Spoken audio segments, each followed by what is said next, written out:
This structure? Tracheus. Larynx. This is the larynx. This is the model of the larynx. So what is this part? Hyoid bone. Hyoid. Hyoid bone. Yes. Then this is the Thyroid cartilage. name the cartilages. Thyroid Name the cartilages of the larynx. Left, right. They are arranged into paired and unpaired. How many are paired? How many are unpaired? Three are paired and three are unpaired. Name the paired cartilages. Three are paired and three are unpaired. Paired arterial. See here and tell me where are the paired one. This and this are paired. Yeah. Okay. Then anything else? I think this and this wouldn't it? No, it's not a pair. It's a single one. Okay. This and this are paired. This and this are paired. And in between the two again one more will be there. Oh, okay. Okay, which is merged with this. Okay, that's all. So let's see the unpaired one. This one, can you see? Yeah. This is the one which you told when you swallow food it will go on to close. Oh, Imagine if it's epiglottis. closing. If it's closing, what can happen? You You will die. forget breathing. Yes. It won't cause immediate death, but there are complications. Yeah. So so this is the epiglottis, which is a unpaired cartilage, epiglottis, and this is the thyroid cartilage, which is again unpaired. What is the other unpaired? I have told you two. Yeah, cricoid. This is the cricoid cartilage. Cricoid, thyroid, yeah, unpaired, single. Cricoid, thyroid, epiglottis. These are unpaired cartilages. And just come posteriorly. What is this? What is this? What cartilage is this? Arterial. No, it's cricoid. Cricoid, posterior surface of the cricoid, posterior part of the cricoid. See here, posterior part of the cricoid. Okay, this is the posterior part of the cricoid, and this is the upper border of the cricoid cartilage, and here is the lower border of the cricoid cartilage. If you remember, I have told in the class the pharynx extends from the base of the skull to the lower border of cricoid cartilage. Do you remember all those points? So this is the lower border. Okay, so the lower border of cricoid cartilage, and here is the upper border of cricoid cartilage. On the upper border of cricoid cartilage, two cartilages are sitting. Can you see these two cartilages sitting on the upper border of cricoid cartilage? These are called as the arytenoid cartilages, paired cartilages. Arytenoid or arytenoid cartilages. Arytenoid cartilages. Above the arytenoid cartilages, can you see another cartilage? Here, they are the cuneiform cartilages. Again, it is merged here. Can you see the bend? Yeah. Can you see the bend? This bend is the cuneiform cartilage. Okay, and above this bend, the bend, cuneiform cartilage. Above the bend, again you are seeing some small sharp cartilage. This is cornicate. Cornicate cartilage. Cornicate, cuneiform, and arytenoid. These are the paired. Arytenoid, cornicate or cuneiform, and other cuneiform will be there one more. So this is the arytenoid cartilage. We know that. So why they divide into different ones in the fused? They are not divided, they are separate one only, but because of the membrane they are fused. Membranes are connecting it. In this actually they should have given separate, but it's connected, they have shown that's because of the membrane. And this is what? What is this? Epiglottis. Lateral borders of the epiglottis. So the lateral borders of the epiglottis and the arytenoid cartilage are connected by a membrane. Okay? Can you imagine that here is a membrane? You remember I told you something called airy epiglottic fold. Airy epiglottic fold, not hairy, airy, A-R-Y. Why that is called as airy epiglottic fold? Because it is connecting the arytenoid cartilage with the epiglottis. So that is the airy epiglottic fold, which is on either side of the laryngeal cavity. Okay, there is something called laryngeal inlet.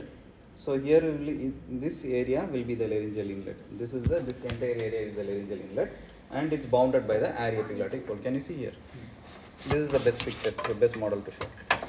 So this is the laryngeal inlet. This is epiglotticus. Here will be the arytenoid cartilage. This is the airy epiglottis. Okay. This and this are the airy epiglottic fold. Now this is the laryngeal inlet. This entry point is the laryngeal inlet. Epiglottis is here. Okay. That's it. Now, yeah. Again. You see airy epiglottic membrane visible? This one. No, it's very visible. Very clear. This whole thing. This whole thing is the membrane. Otherwise, it will be like this only, empty. But here it is bounded by the membrane. That is airy epiglottic fold. So, my God, they won't deduct from my salary. I guess it's not good. Yeah, I paid a lot in previous places. So these are not at all. No. He's recording also. Proof is there. I didn't write it. So this is the thyroid cartilage, and this is the hyoid bone. Okay. So interior. Now let's see the interior. Interior I taught in the class yesterday, right? So this is the, what is this now? Tell me the parts. What is this? Airy epiglottic fold. Can you see here? What is this? This is the vestibular fold, the vocal fold. Okay? Vestibular fold and vocal fold. Fold is what? Membrane. If I will peel off the membrane, what will be there? Cord. You understand? Membrane is called fold.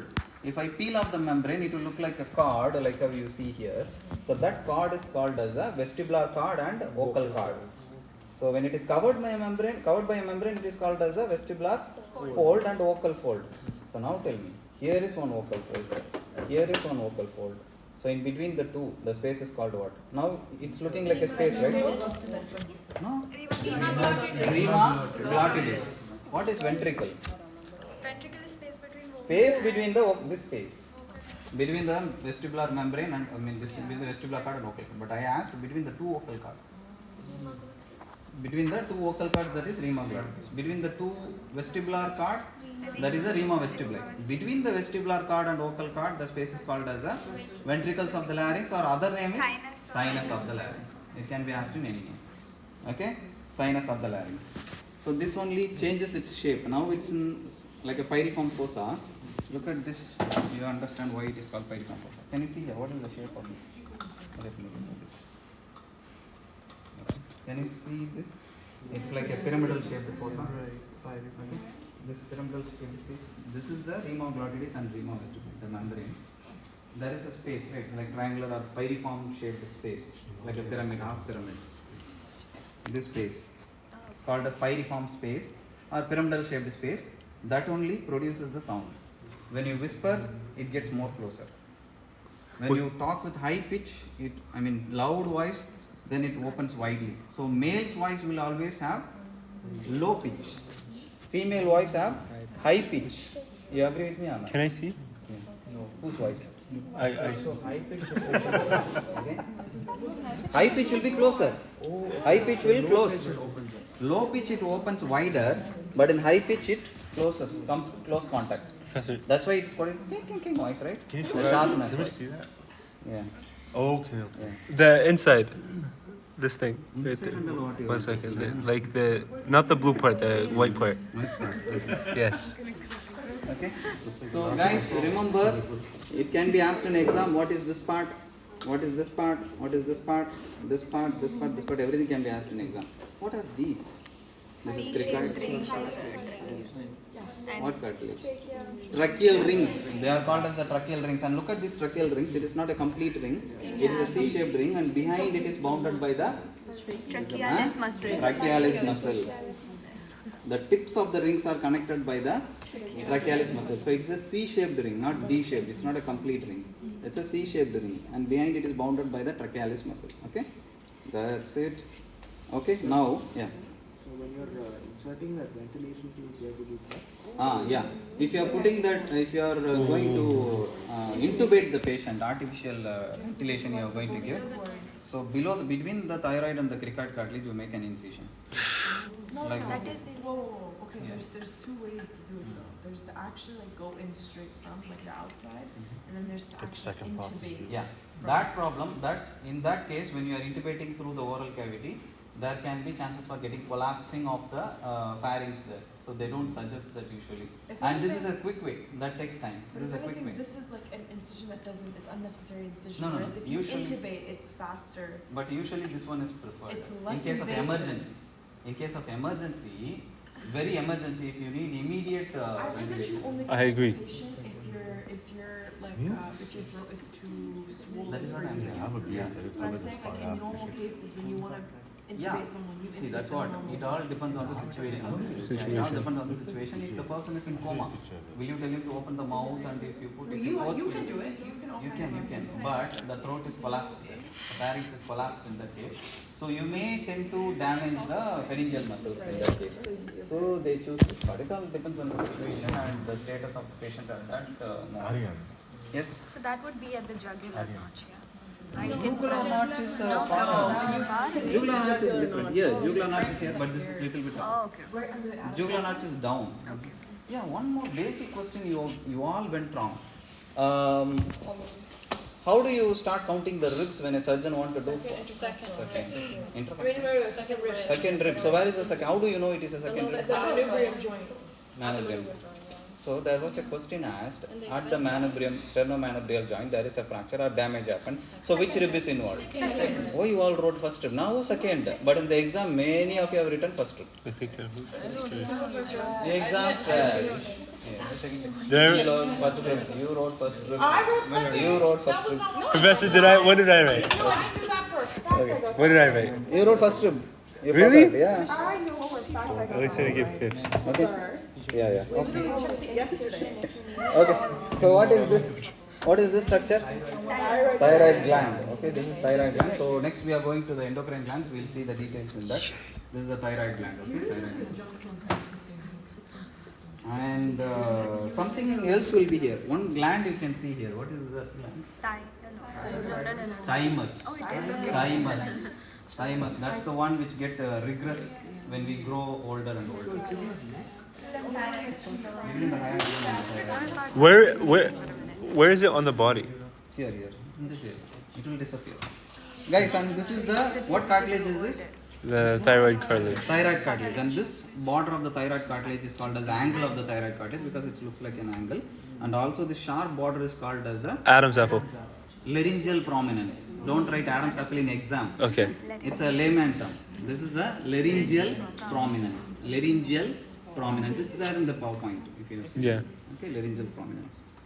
So, any doubt in that? Okay. So now moving on to this part again. I need to pee. Yeah. So this is the, name it, I am not going to say. What is it? Primary. This comes in front. Come in front. What is this? Thyroid. Thyroid bone. What is this? Thyroid cartilage. What is this part of the What is this? This part, what is this part? Something is connecting the thyroid cartilage with the hyoid bone. Now what is this projection? And this projection also. Thyroid projection in your body maybe. Yeah, this projection and this projection. That is the cornua. Wow. Cornua. C-O-R-N-U-A. Cornua. N-U-A. Cornua. Yeah. This is superior cornua and this is inferior cornua. Right cornua, left cornua. Superior is the one that projects above, and then Yes. inferior is the one that's already connected to the. Connect to the cricoid cartilage. The superior cornua is connected to the hyoid bone. The inferior cornua is connected to the cricoid cartilage. So that's why whenever your Adam's apple is moving, it pulls the entire chin also down. Okay, that's because of this bone, and they are connected by the membrane. Now you name yourself. This is thyroid cartilage. This is hyoid bone. Yeah. So is that kidney bone also the cornea? The part of pieces of the cornua, only, a part of the cornua. Okay, that's a remnant. That's again a cartilage. There is no name for this cartilage. Yeah, this is the cricoid cartilage. Posterior part of the cricoid. Can I see? Posterior part of the Which cricoid one? cartilage. This part. Yeah, this entire area. Okay. Now name these. This is. So what name I can give for this membrane connecting the two?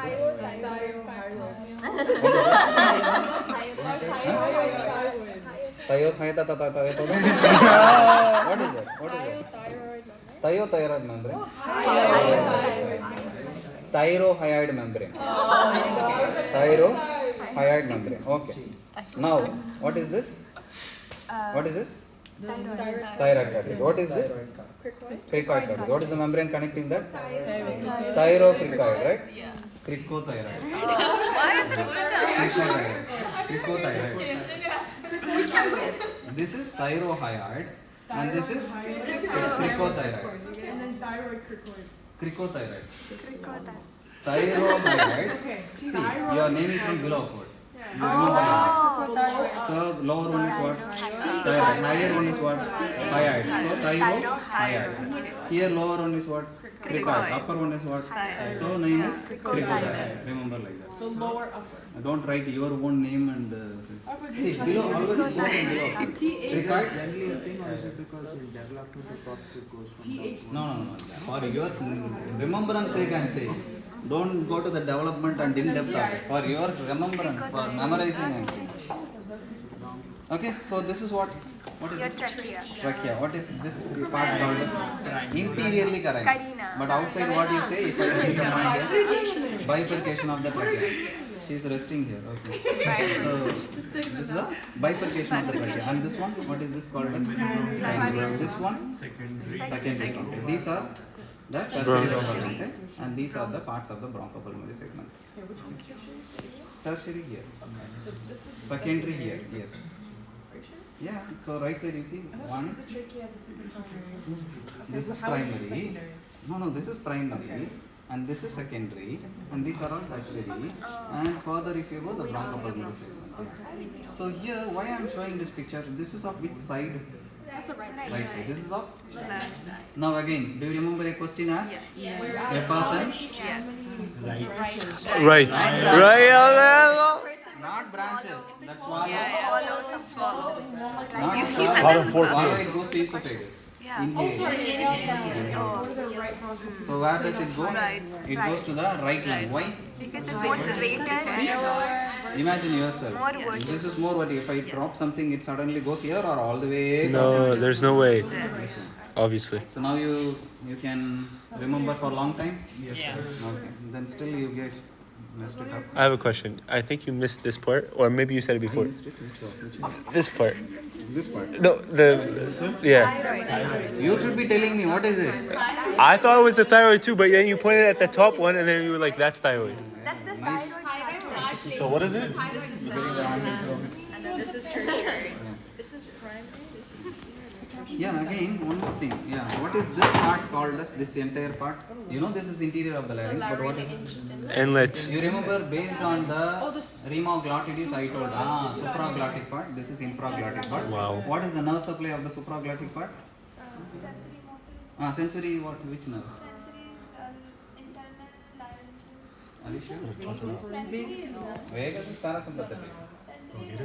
So you should know the nerve supply above the remoglottitis and below the remoglottitis. So what is the nerve supply of the supraglottic part? Both sensory and motor you should know. Below also you should know. That's must for exam. I don't know. Find out. Oh, find out what? But still I want to know from everybody. Find out what? What is the nerve supply? Above the vocal cord, below the vocal cord. What is the nerve supply? Okay. That is here. What happens is in singers and teachers. What happens? This area will be having a swelling. That is called a nodule. A nodule will be formed. That nodule is called as a teacher's nodule or singer's nodule.